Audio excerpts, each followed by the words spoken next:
Alright, so I really don't know why, but it feels like over the years there's been a certain style of horror games that has become insanely popular. This certain kind of art style mimics that of like a lost VHS tape that centers around more of a cheesy slasher movie that was everywhere in the 90s, because every single person with a camera wanted to create the next Jason Voorhees or Freddy Krueger. These type of games, at least to me, are really intriguing to play solely because of the graphics. Like, I just love how these type of games look due to the unsettling lower textures, the low poly count with jagged pixels outlining everything, just everything that mimics the look of a PlayStation 1 game. However, where a lot of these games fall flat to me is just the story. A lot of the time, usually these 3-hour long games have rushed stories, weak endings, or lore that just nobody really wants to look into. I mean, are you really gonna sit down and look for the lore surrounding a guy who kills people with a power drill in an abandoned factory?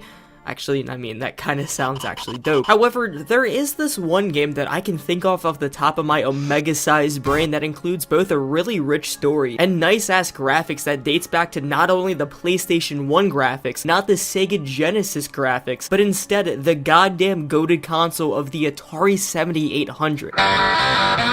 I, of course, am talking about the God-fearing game known as Faith. Faith is a survival horror game released to the public as a demo in October of 2017. It was released by the publishing team known as New Blood Interactive and was developed by the team known as Airdorf Games. This would be their most popular release and their really only standalone game, as their only other game that they developed was Dread X, a series of mini-games by a handful of indie developers. It doesn't really matter though, as when the first chapter of Faith were to be released in 2017, the game became insanely popular overnight. People were encapsulated by the stunning yet simplistic 8-bit game that revolves around horror, focusing on a console that did not specialize in horror at all. I mean, like, if there's any 36 to 40 year olds watching this video, no, there is not anyone above the age of 16 years old watching this video. But can you name me a game that scared the shit out of you on the Atari 7800? And no, don't you dare say the Friday the 13th game. The only thing scary about that game is how shit it is. But anyways, Faith revolves around the 1980s demon scare in America. You know, the scare that made people terrified of games like Dungeons and Dragons, heavy metal as well, and actually worst of all, inadvertently caused Eddie Munson to be created, which holsters the most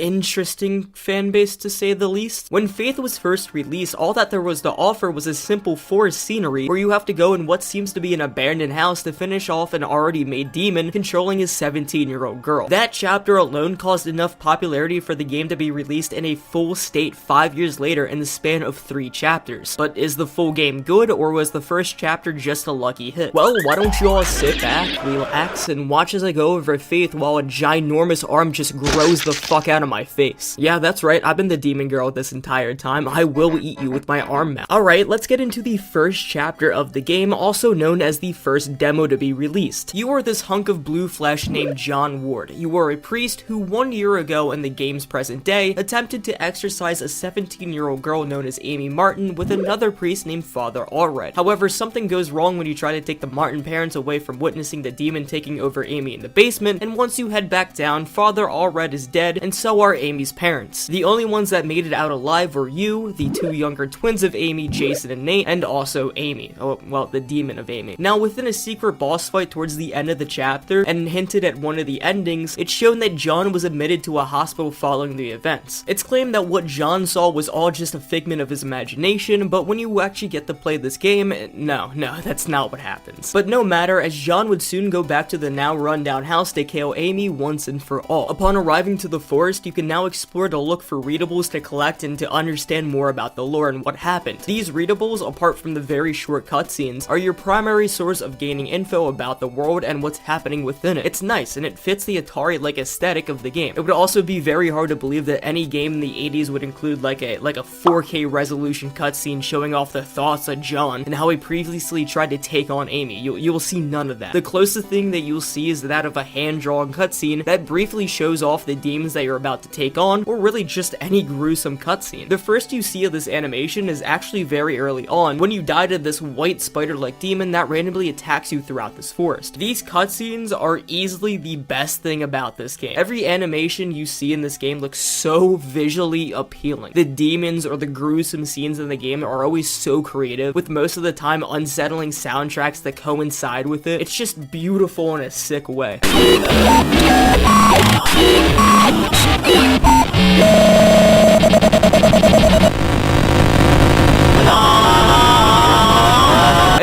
after exploring what you want to explore, and after getting the key in the nearby shed to unlock the house, and also after getting into the house, your goal is to just finish off Amy. You can do this by exploring the basement, which wakes her up, and then trying to defend yourself from Amy until she hides away into the attic, where you have to go up and fight her. But before we fight her, let's talk about the combat for a second. It's a lot better than I thought it would be. You, the main character, are just a simple priest. You are not John fucking Rambo, as you can't just go ahead and beat the ever-living shit out of a demon spawn that came from the darkest pits of hell. Instead, all that you can do to fight for your life is to pray with a cross. That's all. If any hell spawn comes at you, the only thing that you can do is either run or hope that the faith kills what's attacking you. It's very unique not just getting like a gun and popping a cap into anything and everything. Instead, you have to run to a safe area in the combat zone, get a few hits off of the demon when you face the cross at it, and hope that you can keep dodging and keep evading its attacks. And with that, you also have, I wouldn't say unresponsive controls, but rather your character moves and slips around like anything on old consoles were. You also have collision that once again greatly mimics collision on older consoles, so every time just the corner of a pixel comes into contact with you during a fight, you're dead. This makes the game far more tense, as you might be able to learn the patterns of your enemy's attacks, but even just the tiniest mistakes can ruin you in a heartbeat. But once beating Amy, she gets goddamn yeeted out the window, and this is the time where you actually get a gun and pop a cap on anything, everything. With this gun though, you were given 6 options to obtain 5 endings. With the gun, you can kill off Amy, which gives you the murderer ending after a cop pulls you over and then you confess your crimes. Shoot a corpse in the forest ground, which gives you the offering ending after cultists ambush you from leaving and kill you off. You will also get a note showing that Amy was in contacts about disobeying the will of her parents, written by the same guy you will see whenever the game loads up,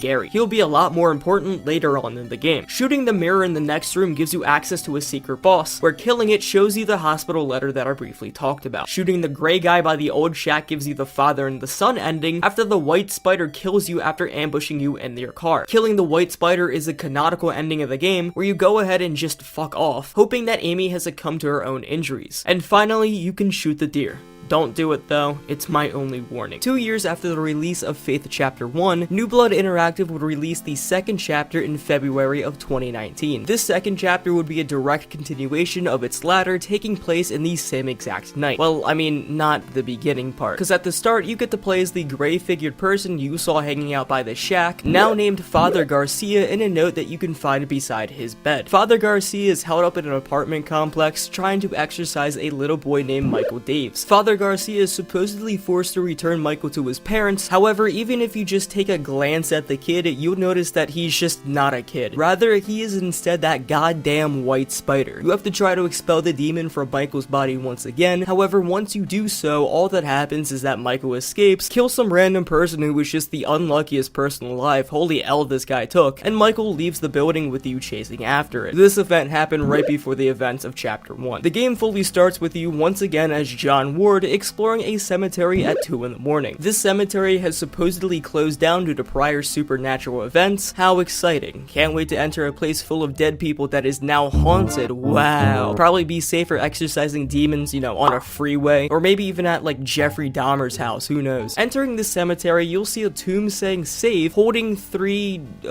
people inside. To get the key to leave the cemetery, you need to rest the souls of the 3 people that are trapped in there by taking on what they had to lose to get to where they are. Upon killing these 3 enemies, you can see that the souls lost either a baby, an elderly grandpa, and even themselves, and so because of that, they turn themselves to Gary either willingly or forcibly. But after freeing the souls, you obtain a key in which you proceed to stab yourself in the eye, walk through a gate which creates just more graveyards, and you also see this tree monster that is just never seen again. After that, you go inside this abandoned church that is right next to the cemetery that once acted as an orphanage, but is now closed off ever since 6 kids in the church died in the 50s due to the kids being lured into the cornfield of death. 20 years later, the church reopens with only one of the nuns who was a nun during the 50s, a priest, and a new nun who was getting remarks of acting strangely to the children. It's then found out that the 2 nuns died, followed by 4 out of the 6 orphans living there, except maybe the 2 nuns didn't actually die, because the older nun who was supposedly died off came back as a demon to haunt the church and kill off anybody who enters. Once she dies though, through your amazing exorcism, you then go underneath the church, solve some puzzles, encounter the honestly best note in the game where everything starts to break the 4th wall, and then speak Latin with the most unsettling music ever. After reading the note, you get attacked by cultists, wake up as a demon, and the next thing you know, you are in the Candy Tunnel. The Candy Tunnel is the last place in the 2nd chapter, home to both crackheads, murderers, whatever the fucking blind thing is, and Sister Miriam, the mother of Gary and the other nun who was, by the way, the one who caused the church murders as claimed by the 2 orphan twin survivors. She goes on to ambush you as you are walking through the tunnel, but it's to no avail, as the gray figure Father Garcia emerges after following you ever since you went to Amy's house and helps you taking down Belle. You then wake up as this was just a retelling of what happened, but you do get a note from Father Garcia claiming that the twins Jason and Nate are about to be performed in a ritual to bring out the 2nd death known as Malphus, performed by none other than Gary, who does love you, and that's where chapter 2 ends. Or actually, that's what I would say if you didn't go through the amazing secret ending of killing off an orphan that emerges from the cornfield, making a satanic circle with the wound from your keyhole eye, then killing the 2 just innocent people with the broken down truck when you're still in your demon form, again, unlucky people, L for them, and then taking on Miriam by yourself, which causes you to get the initiation ending, where you get to see the unspeakable, a demon never seen before, quite literally actually, because your eyes soon bleed out and then you die. Holy shit, I love the secrets within this game. Every nook and cranny offers something of value, but just you wait as chapter 3 gets even more intense and the secrets are even better. Chapter 2 was a major step up from the first chapter, with diverting paths to achieve different endings rather than just picking who to shoot in the ending. The enemies are also a major step up, with my favorite being the one demon hiding in the fog, which can mess you up so easily if you do not concentrate. And also the blind demon is one of my favorites as well, not only because it looks just so sick, but it also teaches you that you don't need to fight every demon that you encounter. Even the small details of like John reaching the brink of insanity by seeing the illusions of the twin survivors of the Snake Meadows orphanage while in the dark candy tunnel makes the game so much more ominous, while also giving the player the valid question of whether or not this is actually just really happening. Just these type of small details make the game so much more fun to play, I swear to god. The lore as well in this chapter gave me so many answers, but also gave me a lot more questions as who is Gary, Malphus, or who even is the unspeakable. Most of the questions, however, will be answered in the next chapter, so let's not waste any more time and let's get into honestly my favorite chapter of the trilogy. Chapter 3 is the biggest section of the game by a long shot. This is where the developers just threw their dick on the table just because they fucking could. Hands down the best chapter that I've played in the trilogy, but let me try to go over it as quickly as I can. The chapter starts off with you in a car with a Father Allred, both on your way to the Martin house who exercise that of a demonic Amy. This flashback is showcasing what happened that fateful year ago, and can I just say, even just the voices in this game are 8-bit and compressed as they should be. Don't be afraid, God.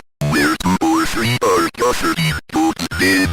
There will be also. We can banish this demon together. But the voice acting in this game is just so amazing. You can tell the tone of just about every single dialogue through how they convey their messages, and it's been apparent that way throughout all 3 chapters. Like when you talk to Amy in the first chapter in the attic, she has her, of course, demonic voice, but you can also hear subtle hints of Amy actually talking to John. My God, what happened to you? Do you think my face is pretty? I have to finish what I started. She's my priest. It's meant to scare the priest enough to make him vulnerable for Amy to kill him, and it works really well. And the dialogue within this flashback, everyone sounds muffled, as if what they say just doesn't matter anymore since within the household, well, except for you and Amy, has died.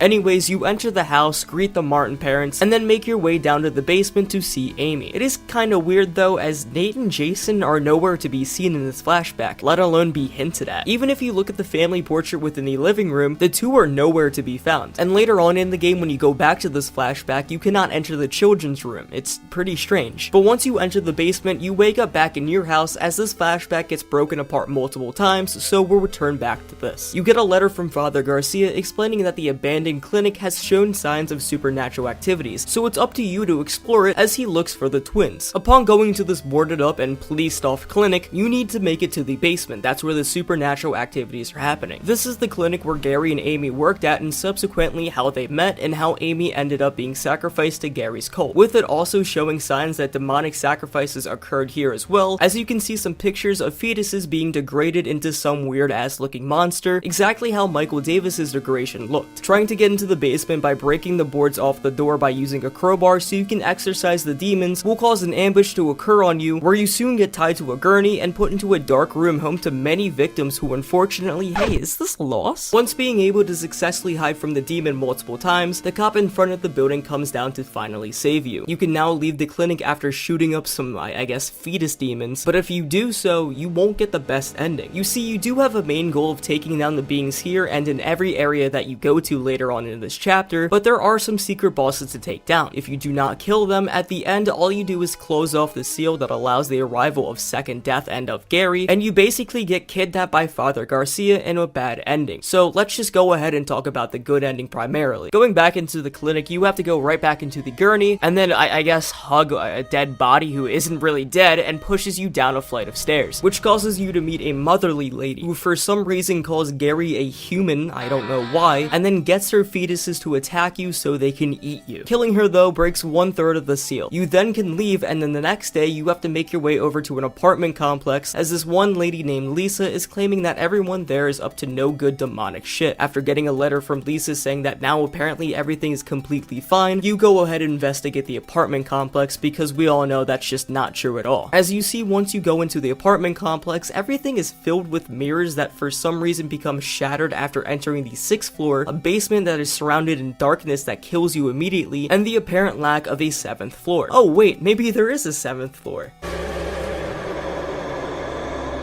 I want to go home. There's also signs of a woman named Tiffany, a once friend of Lisa, now not to be trusted. It's learned that she was a part of Gary's cult, but defied the will of Gary by sacrificing herself out of love for him. You know, the Gary loves you part just goes one way, lady. Anyways, your goal in this apartment complex is to open up Lisa's room by breaking a seal in front of it, which will be broken by sacrificing your cross to gain access to the basement and by praying to a dagger and a mask. You then get into a fight with a demon that is controlling her that also can control you, which makes you unwillingly kill Lisa if you get too close to her. This is just an amazing boss fight all around, as if you kill Lisa, you will not get like a mortis or a bad ending, but rather you just full on lose an ending at the end of the game. The secret boss in here is killing off Tiffany, who achieved the second death after sacrificing herself to try and create the portal from Earth and Hell to bring forth the profane Sabbath in a vessel that is just not fit. You can get to her by taking on the 7th floor enemy that spawns in by spamming the 7th floor button, and once killing it, you then have to push a special code in the elevator that sends you to another dimension. Once you kill her, you finally get to go to the 7th floor, where you see a massive sacrifice as one woman is trying to bring back her now deceased son named Timmy, who met his untimely demise to the 7th floor enemy. I told you guys you need to look through every single nook and cranny to get either the full lore or just to even get the good ending in this chapter. I love it so fucking much. Anyways, after you're done killing Tiffany, you can now head back home, where you get to rest up for the night and then get to see another part of the flashback where you confront the possessed Amy who just killed everybody in that household. Fun fact, if you go outside, you get a special secret cutscene of Amy staring at you through the attic window, and if you go back into the basement, you will see another special secret cutscene of Amy using the dead father Allred as a puppet to try to fuck with you. Did I forget to tell you guys that the secrets in this game make exploring so rewardable and fun? Anyways, you try to confront Amy, but she mocks you about how everybody died and how everybody loves you left you. You try to put the cross up to her, but she attacks you, and then you you wake up from the nightmare. The final area you have to go to stop the profane Sabbath is at an orphanage, where Nate and Jason could be most likely at. Once arriving, you'll notice a police shootout about to go down between them and the cultists who are, after once solving the puzzle, underneath the orphanage in what seems to be a demonic cathedral. Trying to solve the puzzle on the first level of the cathedral to go down deeper causes a cult member to attack you and drug you, causing you to see the vision of what will happen when hell reaches Earth, and then a smaller flashback of Amy just going ahead and just vomiting an arm that shuts off lights in the Martin's house. But before you take her on, you then awake somewhere else in the cathedral. To leave this part of the cathedral, you need to obtain 2 items to open up a door, but while you are collecting them, you can encounter the final secret boss, who will not show up if you do not take care of the other 2 bosses previously. But once you take down the boss, and once you collect the items through, I guess, playing red light, green light, once escaping out of the area, you make your way through some dark tunnels, and even a forest, which shows a sealed off entrance to somewhere underground, but can be broken by exploring and exorcising the evil presence within this forest. And once you are able to climb down this hatch, you'll see one last flashback with you praying to God for an escape from the Martin house, even though both you and God will know that will cause Amy to be lost to the demonic ways, and for this to all go down in the present time. However, during that time, John was nothing more than a fucking coward. He wanted to find peace and solidarity if that meant others getting hurt. It's an amazing character arc to see John go from being the scared little pussy to someone who invites death, even if that means saving others. Like, I don't know how both Airdorf and New Blood did it, but they made a guy with just 8 pixels be such a dynamic character within Faith. After this cutscene, however, you get to meet the one and only Gary, the guy who injected you in this cathedral, the guy who wants to go forth with the profane Sabbath, and the one who, of course, loves you. Before taking him on, he gives you 3 out of 6 questions to ask him, but because I'm such a cool YouTuber, which you guys should like and subscribe, I shall go over all 6 questions. Gary, he's a human being just like you and me. He was born to serve only one purpose in this life, to deliver the Antichrist and to kill off the world with the profane Sabbath. Malfast, a second coming of a demon who is the next step of bringing the Antichrist upon the world. Amy, a victim whose vessel was fit enough to create the passageway from hell to earth. She was stopped, however, by you, and if you did not do that a year ago, the profane Sabbath would have already happened. The boys, non-existent. Nate and Jason never existed in this game. Ever since Faith Chapter 1, it has been hinted that Jason and Nate has not been an actual entity. They were nothing more than a miscarriage from Nancy Martin, who still believed that they were born as a type of coping mechanism. Henceforth, why you saw a birthday invitation of the 2 in Chapter 1, which will also cause you and Father Garcia to be led here. They were just bait to get you here all along. The injection. Gary wanted you to be the next Amy and become the portal from hell to earth. This injection was so that you can bear the pain of the portal. The second death, the practice of creating the portal from hell to earth. It is prepared by cutting open your face with a ritual knife and then put a newborn through you. I don't really understand that part, but that's why Amy's face was all cut up with an arm reaching out of her when you fought. That's also why you were supposed to go to the clinic, as it belonged to Gary in the first place. He would take the newborn babies to use as test subjects to enact the second death. It all ties in, and it makes it feel like going to a once random location makes so much more sense, and why the apartment complex included a knife, a mask, and a headless Tiffany. You'll notice that every question asked caused Gary to no longer look like the human like you and me, and also the stuff that he says can sometimes be replaced by what he really means, like Amy being the perfect vessel just meant victim. It shows the lies that Gary had to pull to become this charismatic person, which caused a lot of people to fall for him and to join his cult. But anyways, after the conversation is over, you two battle it out in the coolest arena that this game has to offer. I love whatever the fuck these things are at the border of this fight. It's just so eye-grabbing. You'll also be given multiple hits during this fight, as if you are hit once, you can pick up the cross to regain your faith and to attack Gary once again. Failure to do so with you getting hit 2 times consecutively will cause a sick-ass cutscene with your face cut off and with you becoming the new portal for the profane Sabbath. The fight also showcases all the demons that you have fought in both previous chapters, so that is a nice little touch for this fight. Anyways, the fight goes on for a little while before a cutscene shows Gary attempting to kill you, but with Father Garcia just blowing his head off with a shotgun. Oh my god. This cutscene mimics that of the Miriam fight in the second chapter, followed by an introduction to Father Garcia, further proving that chapter 2 was simply a retelling and just a dream. Gary then retreats to the crucible of the profane Sabbath, and if you didn't take on the secret bosses, the game ends with you closing off the crucible for the time being, and with Father Garcia holding you at gunpoint and taking you captive so you two can prepare for when Gary inevitably comes back with the profane Sabbath. If not, and if you already taken care of the secret bosses, you can travel down to see a darkened Amy Gary's house with a note showing that Miriam Bell was technically in Gary's shoes during the 30s trying to carry out the profane Sabbath, but ultimately failed as her body was too old to become the vessel. Instead, Gary were to be born, showing that Miriam was Gary's mother all along. But once reaching what is supposed to be the attic of the place, you'll get to be in the final boss fight, that being the second stage Gary and a Miriam Bell who finally goes through the second death phase. This fight is just all around amazing, with it challenging you with how difficult the fight can end up being, but it's okay since the music for this fight is one of the best boss fight soundtracks that I've ever listened to. I mean, just take a listen to this.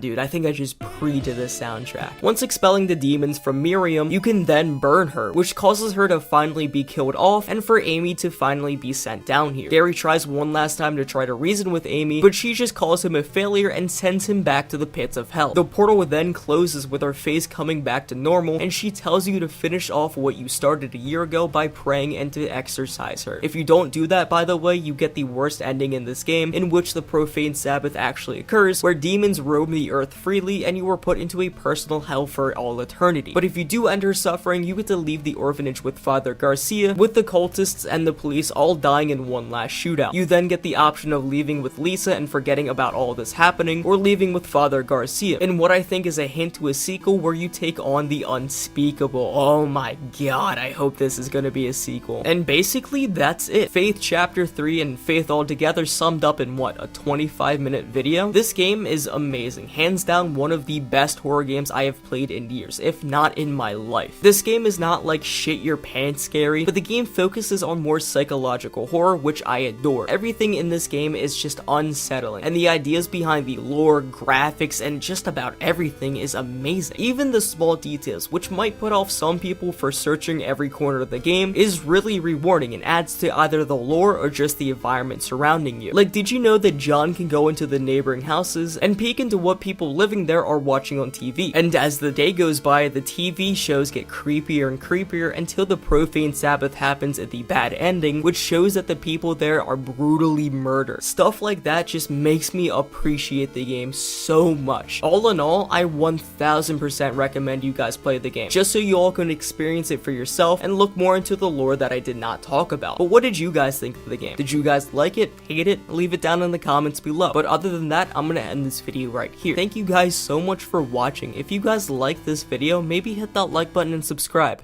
And remember...